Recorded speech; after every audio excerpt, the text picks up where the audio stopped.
c'est vrai c'est vrai moytul c'est artiste vrai. di non gis nga aar gis nga affaire communication ñun bi pandémie bi jógee bokk na ci ñu njëkk a jóg. Et dans le monde entier amul dara lu ñuy bëgg mu siiw te jaarul ci musique. mënul nekk c'est impossible. mais impossible.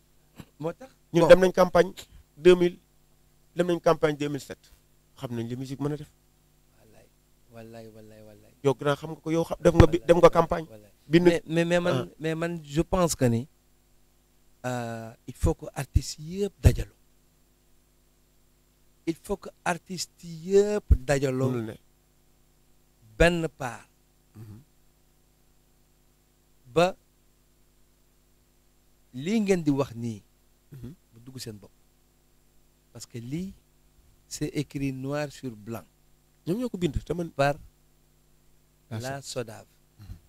alors lii nga ma leeral nii man tey jeexagul ndax bu tourné guñu yeneen page yi lii nga ma leeral nii su ko artistes yi xamee woon noonu affaire bi changé na ci nii ba ci naa président Macky Sall est le chef de l'État, le protecteur des arts et des lettres et des artistes. c'est vrai.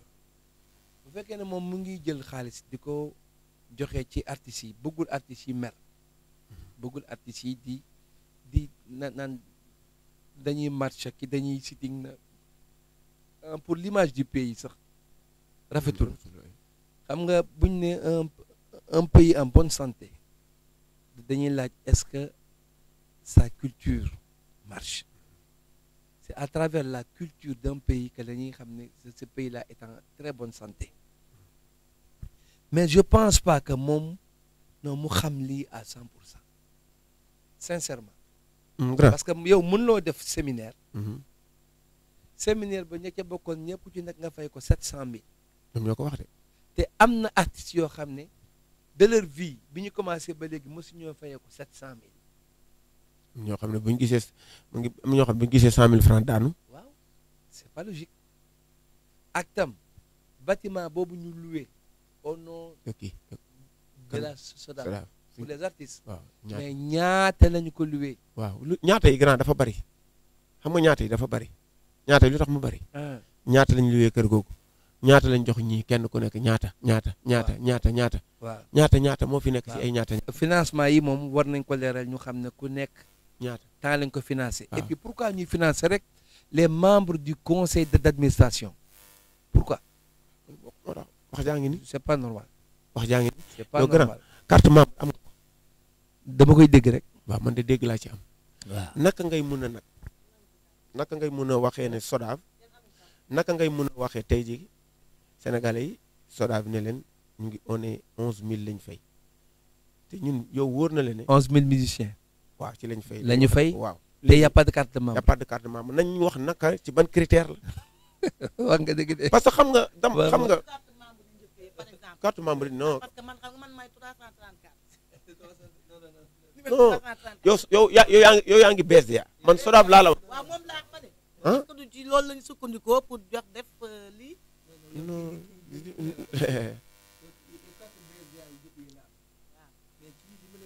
moom affaire SODAV lay wax. waaw.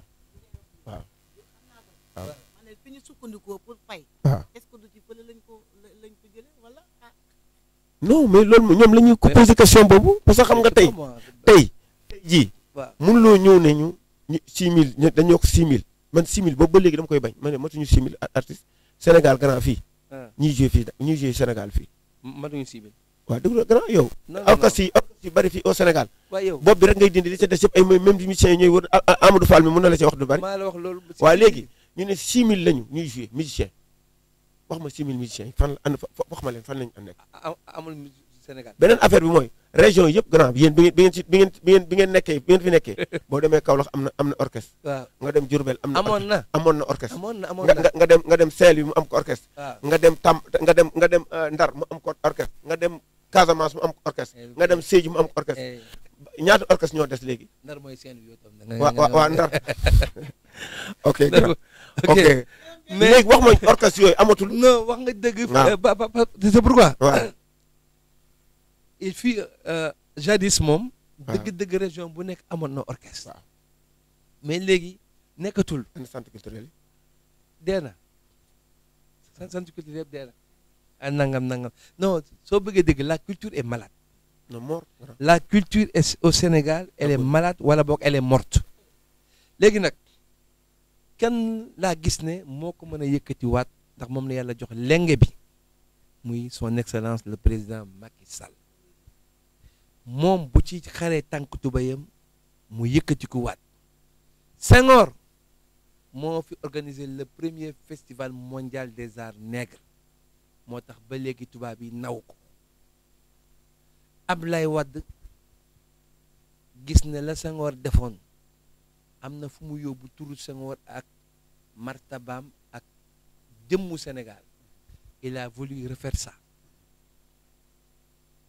réussir na ko ou réussir ko loolu beneen affaire la mais au moins l'intention vaut l'acte il a voulu faire ça il a tout fait ba loolu am na Macky Sall suñu rakk la ñu ñoo ko mag foofu mais yàlla mooy tànn ci biir gétt bopp gétt buy nekk kilifa moom la yat wi daal bi ma recevoir Omar bu waaw mooy Ablaye moom moo ma di gis bu Omar ak Idrissa Diop yéen a ci topp il faut que la famille culturelle défile ku ci nekk wax li nga xalaat ak ni nga ko bëggee mais ci biir loolu yëpp bu ñu bëggee bunt bu ubbeeku même bu fekkee ne président Macky Sall dafa ordonné benn audit il faut que moom mu jëlaat beneen yoon comprendre yii am nu mu ko freiner en attendant audit bi ñëw nu mu ko freiner en attendant audit bi ñëw parce que le ministère de la culture moo coiffé SODAV ministère de la culture mooy kilifa yi boppi artiste buy nekk Sénégal su fekkee ne le ministre est au courant de ça ba di leen reprocher naan yéen li ngeen di def c'est pas normal man j'aurais aimé ca boobu moment non ministre bi siiwal dóor ki taabal ji ñu jël ay sanction automatique mais pourquoi tam ñu bàyyi ko muy dox ci suuf ni j'ai pas compris. waaw boobu léegi xam nga mu grand li ngay wax nii mooy boobu ba ñuy sos SODAV lañu war a def corps de contrôle boobu te xam nga ne loolu gars yi expliqué nañ la ko fii amul ki lay saytu nga xam ne yow alalu jàmbur lañ la jox ki lay saytu nga war koo tànn tànnoo ko 5 ans kañ nga koy tànn. ça c'est vrai ça c'est vrai ça c'est vrai. mais gis nga affaire bi boo koy lijjanti sax day gën a lëj gis nga président de la république. waay Macky Sall ñu ngi ko waxee yéen ay magam ngeen ñun ay rakkam lañ ci benn fan. xam nga lu tax dama waaw man gis naa mu def ci musique ci culture parce que tey jii SODAV bii xeexal assemblée nationale SODAV moom bokk na ci ñi ko xeex yëkkati alalam joxe di jox ay milliards mais loolu xëy na mu ngi koy bëgg jox yaa ngi koy jox ñoo xam ne ñi xëy na xamuloo leen mais lii lii dafa garaaw parce que culture la du lu ñuy foyee xamuñu bari boo ne musique rek ñu ne ah ok mais tey jii ku bëggoon ku sañoon sa doom mel ni Thione Seck man bi may bàyyi musique bi may musique su ma amuloon ay référence comme yéen ak Youssouf kon duñ ma bàyyi ma musique. d'accord mais léegi la faute revient à qui. mais la faute revient à la SODAV ak ministre de la culture non ak artistes yi parce que bu ñu lii nii tey jii bu ñu ko doonee soo fii. parce que kër gi. d'accord les artistes ne sont pas au courant de ça. waaw yoo xamul yaa ngi nii tey yaa ngi ko ci doog a jot. waaw donc les artistes ne sont pas au courant de ça. parce que xam naa fulla ci artistes yi ñoo xam ne non xam naa ci ñoom fulla yoo xam ne bu ñu yëgoon lii noo xoolal non rassemblé nañu quelque part. grand kayit baa ngi nii. xam nga ñoom bu ñu demee bu ñu xoolee surtout SODAV ñoom ñoo koy gis ci biir kii bi nu mu tudd seen kii bi ñu bind décret. mais carte yi. carte yi moom man déggoon naa ne Alaaji Maal la ñuy jox xaw ma 12 millions waruma nag dama dégg nii rek dañ jox 12 millions pour mu defarlu les cartes xaw ma ndax am na ou amul il paraît que ba léegi defaragul. man de gën il paraît la waaw man de yàlla xam ne du ma làmbatu sil foofu ay dégg ni sax du ma ci wax man li ma lay wax nii fii lañ ko bind loolu lépp ci kanam ci audit bi dina leer. waaye léegi 2 milliards yi nga xam ne ministre des finances monsieur Abdoulaye Daouda Diallo moo ne jox na ko ministère de la culture mu jox ko SODAV léegi 2 milliards yooyu ñoom dañoo wax ne. delloo nañu 500 et quelques millions. waa léegi 1 milliard 500 bi fu mu dugg. loolu moom gis nga gën a. xam nga gën a fii. gën a gis nga gën a nekk musicien métti na. boo bëgg yàlla dogal na ñun dañ ko bëgg. dañ ko bëgg rek yàlla nattoonu ko. waaw. dañ na ko nattoo waaw léegi 2 milliards 500 bi Macky Sall joxe ni ci fan yi xaw ma démb xaw ma léegi loolu nu ñu koy def. man de grand xam nga 2 milliards yi président joxe. mais 2 milliards wala 2 milliards 500. 2 milliards 500 la ñu joxe. waaw waxaguñu ba léegi xam nga man yàlla xam na ne dama ne woon xam nga man li ma bëgg man de grand boobu ba léegi maa ngi liggéey vendredi samedi dimanche 4 fois par semaine. yor ñaata soxna. yor benn soxna. benn nga yor. benn soxna laa yor. waaw ña da ngay fay luwaas. damay fay damay samay doom yëpp dañuy jàng. ndeysaan. samay doom yi maa leen di jàngal sama yaay mu ngi ak man ak samay rak ak samay mbokk yoo xam nga ci dara. ba pare añ reer ndekki ñëw màbb sa kaw. waaw màbb na te góor ga dem na bu yàggatu ba. waaw d'accord waaw mais man nag li may proposer président Macky Sall 2 milliards 500 yii mu joxe pour mu valider benn listu ku yore kuréel ci musique ak ku yore mbootaay ci musique te dafa ñu lenn Pape Cheikh yow nee nga kuréel gi gën a topp 800 personnes la ñu nañ joxe rendez-vous Grand Théâtre sa 800 personnes yëpp nañ ñëw toog ñu yor liste nañ teg batterie clavier guitare saxo piano percussion boo nee diw ci sama mbooloo la bokk ñun la bon jël tama bi wala jël guitare kaay yëgal billaay wallaay wa taala kon grand xoolal yëgal bu ko defee man dinaa toog ku mel ni yow dina toog Baba Maal dina toog Youssou Ndour dina toog Ismaël Lo Omar Pène bu fekkee day woy ñu na ko woyal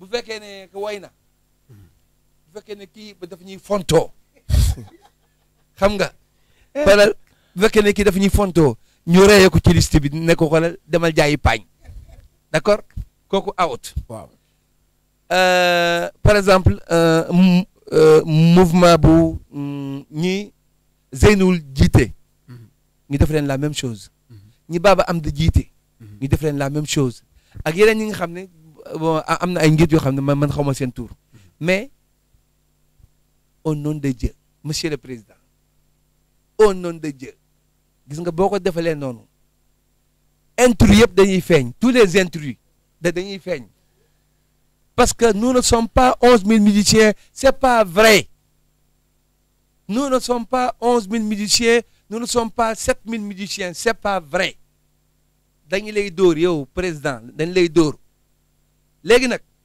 bu fekkee ne dóor bi waa SODAV ko yore d'après li nga expliqué nii kon il faut que ñoom itam non ñu ne leen yéen du ngeen bouger mètre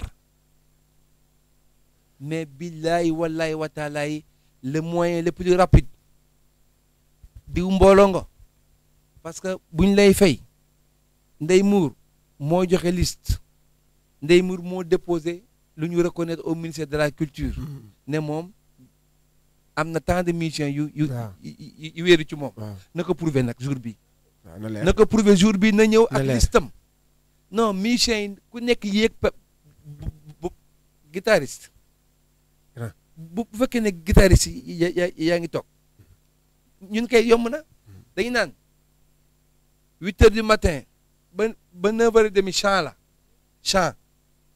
na waykat yi ñëw way ñun ñu ñëw toog ok 9 heures ba 10 heures et demi guitariste yi la na guitariste yi nga xam ne ñoom la ñu reconnaître ñëw toog voilà bu nga ko defee noonu et cetera pianiste yi intrus yi nga xam ne gars yi ñoo leen dugal ci liste bi yëpp comme ni nga ko waxee sànq ñoo xam ne xoolal parce que man dégg naa ci koo xam ne dañ ne kii wuude la dégg naa ci lu bari defarkatu dàll la wuude mais gars yi dugal nañ ko ci benn liste am ñoo xam ne nii ñu ngi foofu ñu ngi seen biir xam nañ ko wax nañ ko ñoom seen bopp fayeeku na ñetti yoon waaw mais grand xam nga dafa am loo xam ne ni boo koy wax ni te boo koy wax ni léegi da ngay gàtt fan mais dama wax benn affaire xam nga tey jii grand nit ñi mën nañu tëgg sabar mun naa woy mun naa am baat bu neex mun naa tëgg sabar mun naa jouer guitare mais est-ce que musicien la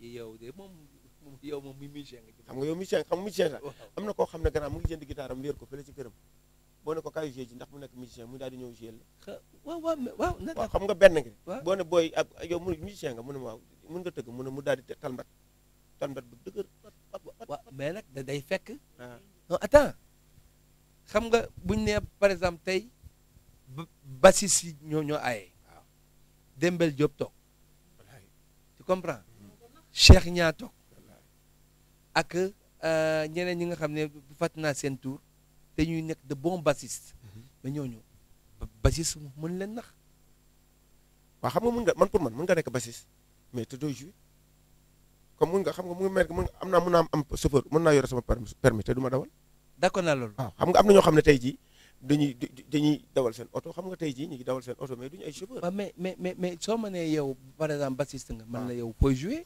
voilà mais fan ngay jouer ban orchestre ngay jouer mais xam nga Sénégal dafa toll foo xam ne grand waaw day koo xam day ñëw jël téléphone am léegi wooy ci benn woñ defal ko benn maquette waaw maquette boobu mu yóbbu ko ci télé yi commencé benn clip léegi kooku tey jii mu ngi diiranteeg mbagg yow grand mën na nekk xam nga kooku musicien la def boppam waaw d'accord waaw léegi nag ci biir loolu ngay wax nag dafa am leneen waaw mooy les impactés d'accord impacté mooy lan grand je comprends li ma la xam nga koo xam ne nii moom day liggéey ñu ne ko toxal kooku moom bañ kii moom dafa dégg ne kii ne moom jël na mbaalam dem sànni ko ca géej ñëw ñu ne ko musicien nga tëggkat la musicien la amuna ma mooy kooku tëj saal yeeg ñàkk tëj saal yi yoonam nekku ci waaw foofu nag la coow lii weesu woon nag am ñu war ko régler nag xam nga bu caaxaan demee dëgg des Pape et Cheikh ñëpp xam nañ ko tur bi wër na àdduna mënoo bu yemale Pape et Cheikh ak benn boy buy soog a débuté guitare nga bëgg a jox Pape et Cheikh 10 000 francs jox boy bale 10 000 francs logique bokkuñu sax ay charge parce que Pape et Cheikh mën na woote tey jii def guichet fermé que su wootee xëy na waa ko ñama koy seetaan tu comprends wala ay mbokam donc niveau yi bokkul. non niveau yi bokkul. ok man mënuloo jël par exemple un Wally Seck bu joué ful lay def un Pape Diouf bu joué ful lay def ak ñeneen yooyu nga bëgg leen yemale ak Ibra Dëxin Kaaj bi soog a démarré c'est pas logique du yoon waaw léegi nag noonu la nekkee mënuloo jël un Youssou Ndour un Thione Seck un Baaba Maal un Ismaël Lô nangam nga bëgg ko yemale ak un Pape Cheikh bu wax si bopp non damay rus waaye boo waxal damay rus non du xam nga waaw d'accord mais xam nga soo waxal damay rus waaw dëgg la tuddal keneen tuddal keneen mais mënoo ko emale man sama bopp laa ko parce que xam nga li ñu waxoon keroog da ngay tudd kii mu ne déggal mu may tudd te li may wax dëgg la dafa am gis nga li ngay wax nii brèche yi dafa bëri ci biir culture ku jug rek ne artiste la ku jug ne artiste la wala noonu la amee nag ci partout xam nga j'ai regardé benn interview Salam ak un soi-disant journaliste xam nga kooku tamit il a fait une brèche dugg ci le monde journalistique ndax yow nga fekk ay magum jëmm bàyyi seen kër di ay kilifa ñëw toog ci ngelaw lii yor seen pancarte yow waroo mun a xam ne ñii lan lañ fi def mu naan salaam yéen lan ngeen fiy def salaam ne ko ndëgam yaa ko xamul kon yow tu n'es pas journaliste wax na ko dëgg xam nga yooyu ay faux pas yoo xamante ni c'est partout ok dafa yabaate ma ne ko li mu ko waroon tontu sax du nii non non kooku saaliwul kooku dafa yabaate kooku lu ñu ko waroon def defuñu ko dafa yabaate. ah petit frère. li nga yor nii lii day man dinaa ci wut ab copie. dama la koy bàyyil bu la neex. waaw kay ba bàyyil ma ko parce que lii moom. nga liir am na ci loo xam ne sax liirul moom nga liiral ko sa bopp leneen li. waaw nga xool nga laaj leen ñoom ñu wax la parce que bu fekkee lii man binduma ko man ba tootoo di tappaate dem naa sama yoon jàng ok moom nee na ba tootoo di tappaate. moom xaaral ko fa ndax. li ma jot a jàng nii. waaw xam naa yoon nag. ok léegi. fii mooy Balago TV. waaw man musicien la donc je privilégie les musiciens. amul xàjj ak seen. affaire de SODAV la affaire de seeñu la boo xam ne musiciens yëpp ñoo ko moom. kilifay réew mi moo ko joxe muy président Macky Sall joxe woon na ko léegi joxewaat na ko joxe bu njëkk ba nag nañ ko séddalee xeeñ na xunnu bii nag dañuy bañ mu xeeñ xunnu Manton Seck dama ne monsieur le président dawalal sama xalaat bii balaa ñuy jox kenn dara na ñëw nañu ubbi grand théâtre ñëpp toog da ngay tëgg ak i tëggal tëggkat yaa ngi toog da ngay woyal woykat yaa ngi toog bu ko defee sax ñu profité ci benn yoon sax assainir ñi nga xam ne xoolal ñooñu infiltré ñi nga xam ne ay nit ñoo leen dugal pour que bu ñu leen fayee ñoom ñu fayeeku ci ñun ci waajooju da koy ñamal dara te loolu gars yi xam nañ ko de. xam nga loolu mën naa la ko dëggal. waaw xam nga SODAV bi ñuy def seen deuxième réunion bi ñu doon def seen assemblée générale ay carton d'invitation lañ defar. jox nañ la. non man bi ñuy former le bureau sax. waaw yëguma ci dara. moom laa lay expliquer ni ay carton d'invitation man lañ fekk man dañ ma tëb man bi ñuy joxe man ñooñu dañ ma tëb jour bi ñuy def assemblée générale day fekk Sénégal du jouer coupe du monde. nga xam ne kenn du ko tal. déglu ñu dem louer ay car ay bus yu jógee Kaolack. d'accord duy seen salle ba mu fees amuloon voté gars yi dañuy wax ak rek ñu dañoo reconduire daal. dégg naa loolu. waaw loolu moo lay won ne ñañ jële woon Saalum sama réew ma. ok jëlee leen si yeneen dëkk yi ñooñu ay artistes lañ leen di def. ok président Macky Sall maa ngi lay ñaan tam nga bàyyi xel ci li mu wax gars yi bi ñuy jëkk a def seen bureau dañoo bàyyi ba Sénégal di football coupe du monde nga wax. waaw nga xam ne kenn du leen tal ñu profité ci daal di élire seen bureau jël ay nit ñi ñu jëlee Fatick. kaar yi lañ luwee. ñii Kaolack ñii Mbuur ñii Pikine gi jox leen xaalis ñu ñëw koo wax rek ñu voté ko. alors que ñun ñii man de yëguma ko. Bab Mali yëgu ko. Ismaïla Lo yëgu ko. Omar Pène yëgu ko. Pape Cheikh mi ak keneen ak keneen yëgu ko man yëguma ci dara damaa jékki-jékki rek ñu ne bureau bi lii la te loolu sax moo dul yoon parce que grand Ousa Diallo am na lu mu def fii. conseil d'administration. grand Ousa Diallo am na lu mu def fii war nañ ko cëral man mii bis bu ne ma ne Sénégal bu fekkoon ne maanaam culture bi mur la bari naa ci brique ak ciment ak suuf. kenn ngi nii ak ndox. kenn ngi nii. tu comprends. moom mii tam waxi noppi ak keneen c'est pas normal ñuy jël yenn décisions yi sax ñu ñuy tëb wala ñu ñuy laqatu moo tax léegi Balago TV daal artiste bi moo ko tijji artiste yëpp ñëw leen ku ne na nga wax lu naqari fii amul censure amul regaju amul tëj ci suuf. man lépp la ñuy wax gannaaw dama lay dolli beneen affaire loolu mooy na la wóor ne Pape Cheikh dem am nañ fu ñu waxee benn ñaareel bi mooy li ma waxoon ne mooy ñëw dinañ ci wax te dama ko bëgg wax publiquement musique bi am na fu mu toll te grand ku wax Sénégal ne musique wax texte ku wax texte wax Thione Seck. loolu moom dëgg la. kon texte yooyu lu mu doon jëriñ nit ñi ba léegi koo ci texte yooyu day yar ba di lay yar la personne. kon musique bi toll na foo xam ne ni ku jëkkati musique dañ la wax ne demal labo. demal. dama labo boo feebaree dañ lay diagnostiqué. labo waay waay. xool la. non c'est vrai que li may wax ni du xam nga gars yi dañ koy jàppee nii.